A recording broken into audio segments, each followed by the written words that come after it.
Olá pessoal, meu nome é Walter Nunes, eu sou professor da Universidade Federal do Maranhão e eu estou fazendo esse vídeo para falar um pouco sobre um tema que está fazendo com que o mundo se movimente a partir da morte do George Floyd e aqui no Brasil, João Pedro e vários outros.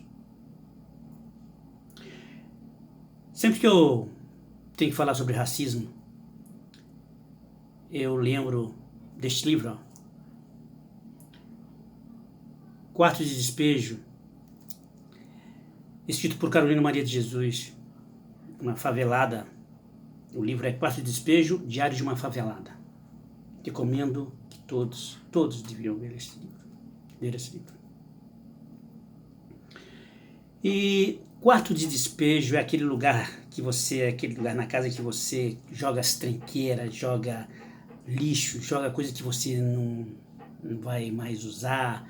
Então, você não tem aonde colocar e tu coloca no quarto de despejo. Essa é a definição de quarto de despejo. Mas a Carolina, ela fez uma analogia com relação a isso.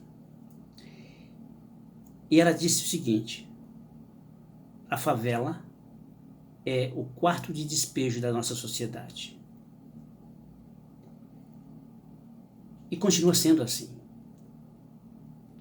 A favela, o negro, é aquele que vive eternamente, infelizmente, no quarto de despejo de uma sociedade altamente racista.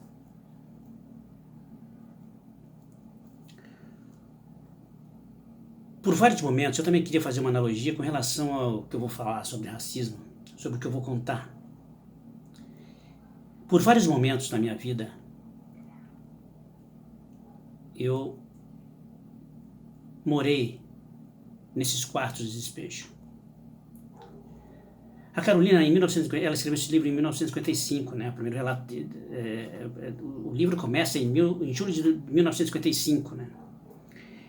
E nesse ano, ela já morava na favela do Canindé, em São Paulo. E meus pais moravam a 3 quilômetros dessa favela, na favela da Vila Guilherme.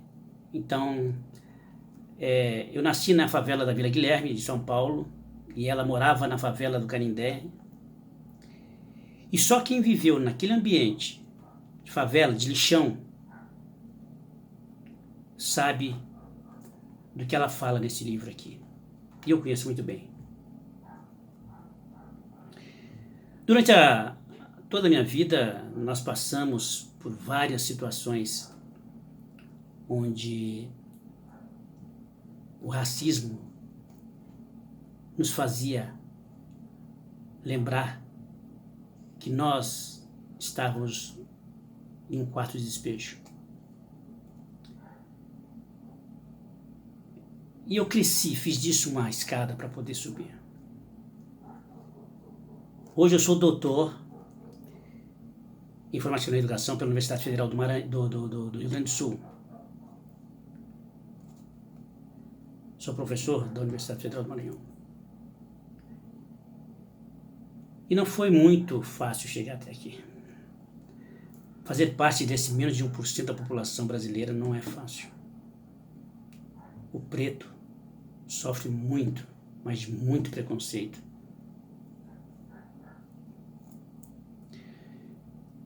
Mas um momento que me tocou bastante foi quando eu criei aquela perspectiva, aquela expectativa também de que eu ia completar 18 anos, eu criei aquela expectativa de que se eu fosse para o exército eu ia ter alimentação, ia ter um salário, ia ter respeito pela sociedade.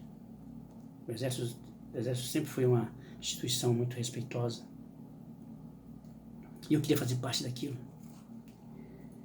Então, no dia de eu me apresentar, eu vesti a melhor roupa, perfumei, e fui me apresentar lá no quartel, né?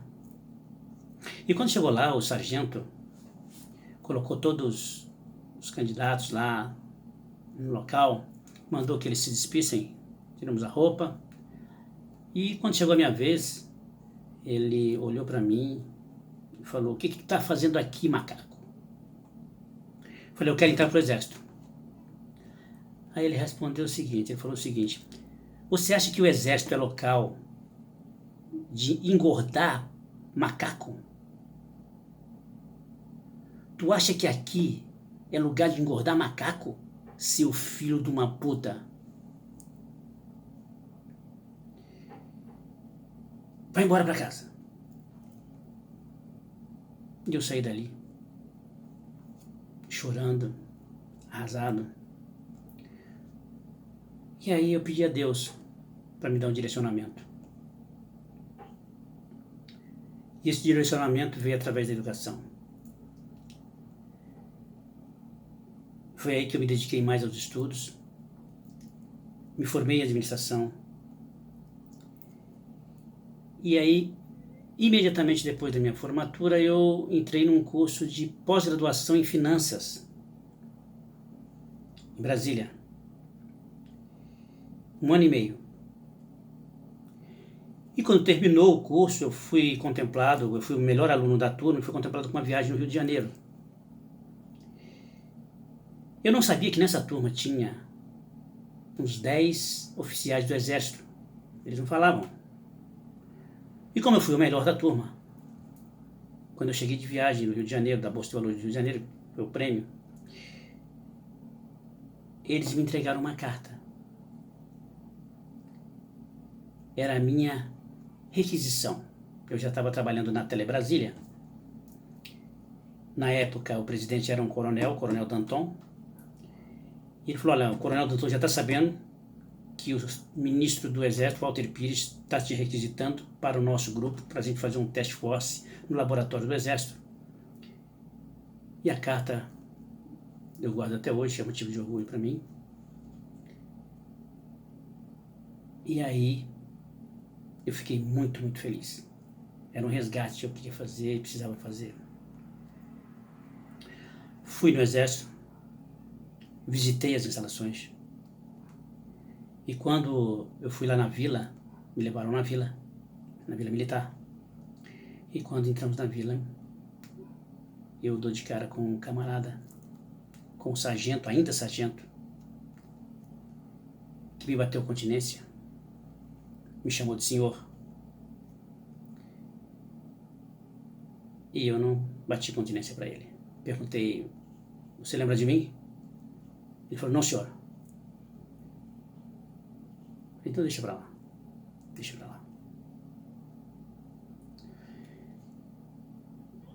Cada quarto de despejo que a vida me deu, eu transformei numa escada. E em cada momento eu subia mais um degrau. Então, se alguém fala em racismo para mim, eu não posso deixar de resgatar todo o sofrimento que a gente tem e que a gente teve. Porque as vidas pretas também importam. As vidas pretas são igualmente importantes. As vidas pretas merecem respeito também.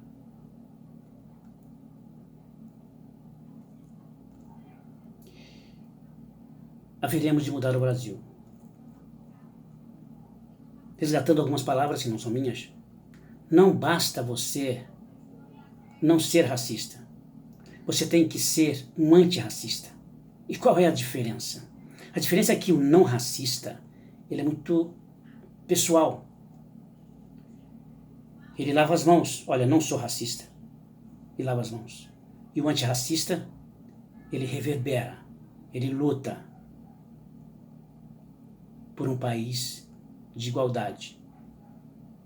Ele vivencia a igualdade. E ele grita, junto com todos, que as vidas pretas também importam. Abraço a todos.